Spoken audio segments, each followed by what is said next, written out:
Hi guys, welcome to this session in Microsoft Project. In this module, I want to show you all the basic features in Project to get you going with it. So I'm going to create a task list, I'm going to link that together, I'm going to add a resource sheet, I'm going to add resources to task, I'm going to save a baseline, then I'm going to update and track the project, and lastly have a look at some of the preset reports. So hopefully you enjoy this little video. Let's get into it. So first of all, I'm just going to make this project up. So the title for this is going to be Project A. And then I'm going to have a go, no-go task to start with. And then just a few tasks. Task 1, Task 2, just go down to Task 5, Task 3, Task 4, and Task 5. So when you type them in, depending on your default settings, all this date information will be populated, as will these icons on the actual Gantt chart itself. Now that's because the task mode I've got is set to automatic, and I've done that in options, so every project I do will automatically be set to auto schedule. Now default, if I come down the bottom here where you can see it, the default is to have things manually scheduled. You can change that default, obviously that's what I've done. So they're on auto scheduled. I'll just show you what a manual scheduled task looks like. You get like a little pin symbol there. Now if I set one here before I actually type manual and just do task 6, you see that I don't get this information that you can see there.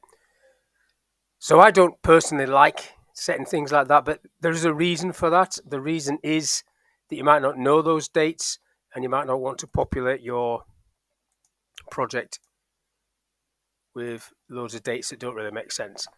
Totally up to you, personal preference.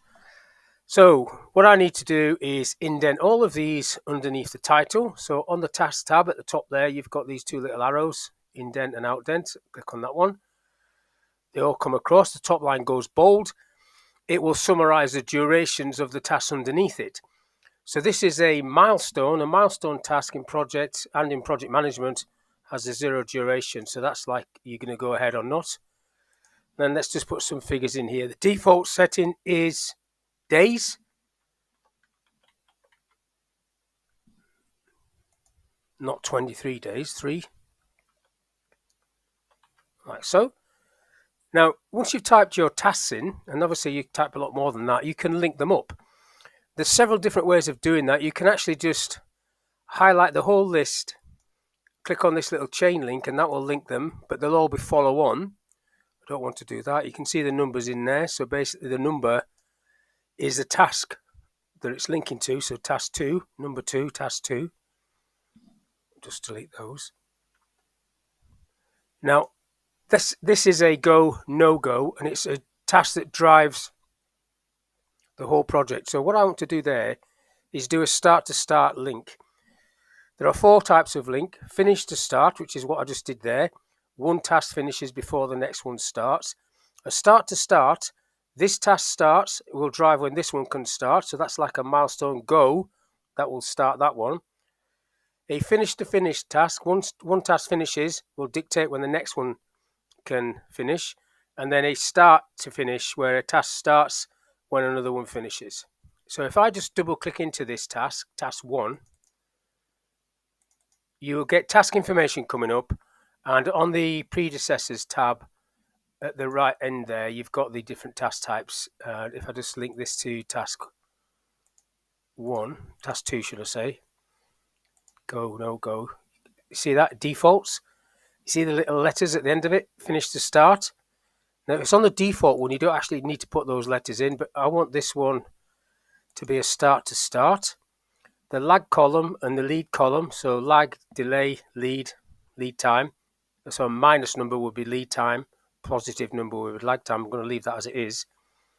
But in there, you can see all the little codes that you have to put, FF, SF, if you're not using the default. And even the default one, you have to put FS if you're going to be using the lead or lag time. But as it is there, that's okay. I'm going to leave that okay like that. and it puts 2SS in there, which I'm now going to delete because you can type that. So 2SS, like so. It's not case sensitive. And then all the rest of these, I'm going to say are just following on. So I can highlight that group, click on the chain link, and they will just follow on like that. So the idea behind this is if this milestone is delayed, if I pull that into next week, you can just do that. Everything is pushed forward because they're all follow-ons, like so. I'll just do undo, Control Z, to bring that back. Now, if you want to display the task names or other information on these bars, quickest way to do it is to double-click on the white area, and you'll get bar styles coming up. So text, it's normally on resource names. So I'm typing over that with the letter N, which will put the word name in, which is task name. Click OK, and they will be displayed like that. Now, it's not on the bar at the top. If you go back into it, if I just double click back into it, it's because I didn't actually have that selected. If you have that selected, you can do the same for that as well. It's got nothing on it at the moment, but if I put name in there, that will do that. So you're good to go. So we've got the links, we've got the names on the Gantt chart. Now let's have a look at doing resources. So down to the bottom here, you've got a resource icon, resource sheet. Click on that. And then I'm just going to add a couple of people. Bill, Ben, Anne. And we'll go for computers, Microsoft Office, and paper. So you can see how these work.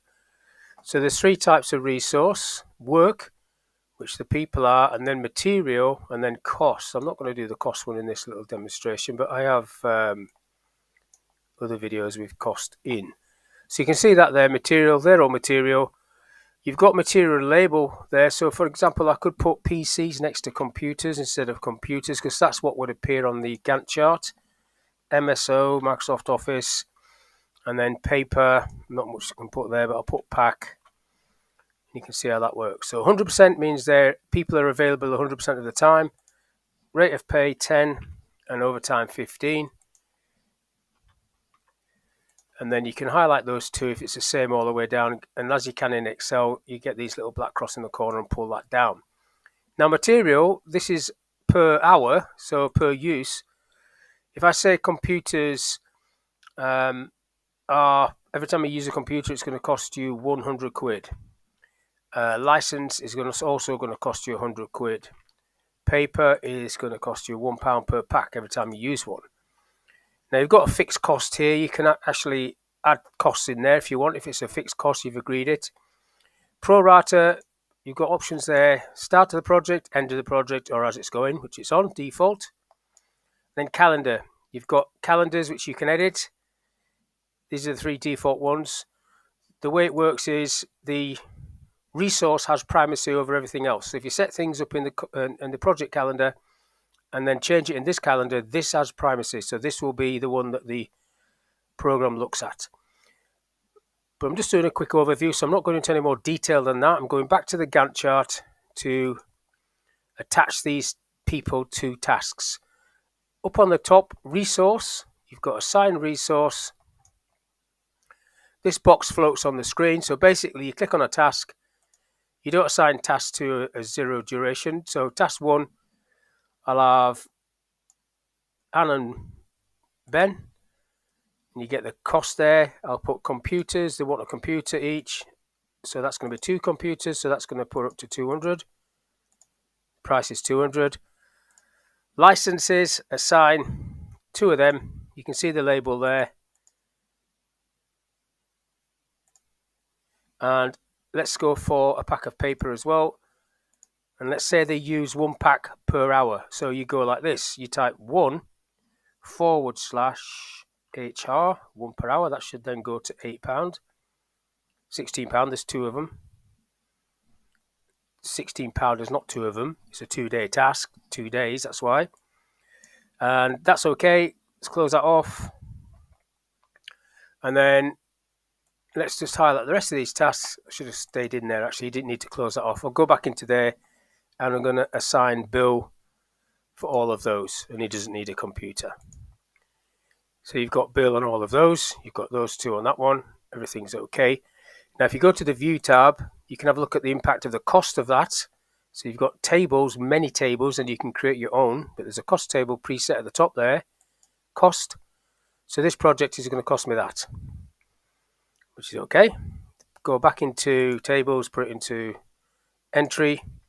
So you've got your task list. You've got your resource sheet. You've got your resources allocated to task. You're ready to go with this project. You would now save what's called a baseline, which would take a snapshot of this. So if I go to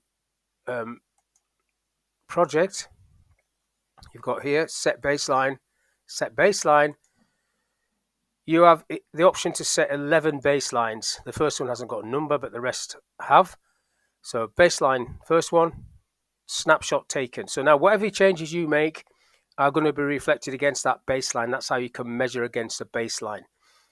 Now, for you to update this project now, there is on the task tab this sort of tool here. There's the information. Let's say I go 10% complete on that one. You got I'll leave everything else as it is. It started on time. Okay, so what you should be working in now is not this default Gantt chart, but what's called the tracking Gantt. So up on the task tab, you've got a list of options there. Down the bottom, you've got tracking Gantt, and then that'll show you the same information, but you now see the on the right there in the Gantt chart, this side, you can see that you've got the baseline marker there, and then you've got the progress marker there. Now, what you can do on the Gantt chart format tab is you can have a look at different baselines.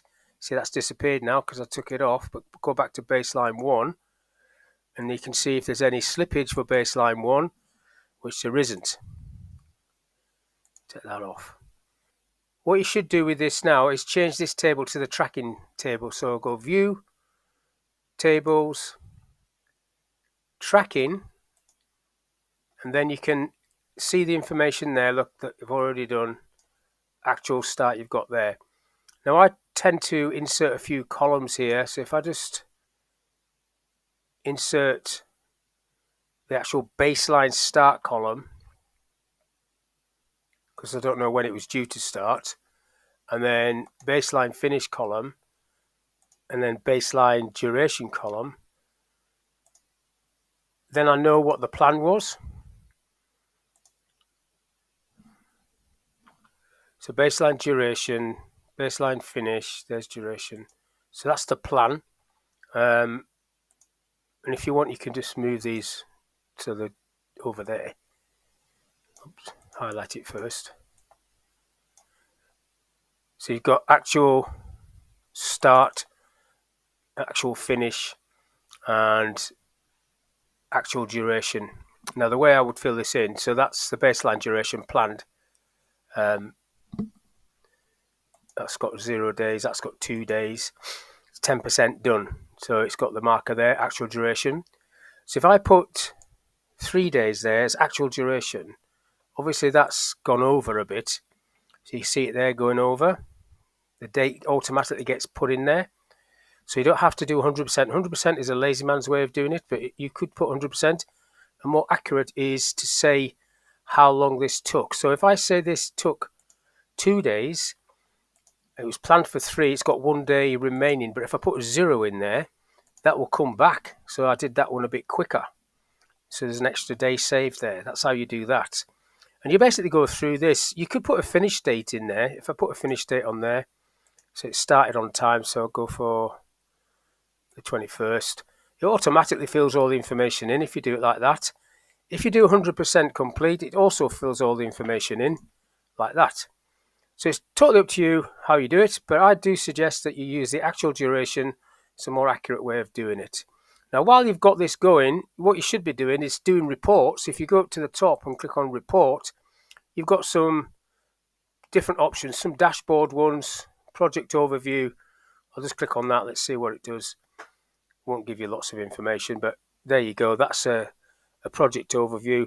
You can see that will update as your project goes. It's totally up to you how you use that. If you go back to reports, you've got other ones. You've got resources, resource over allocated, resource overview, and you can see the baseline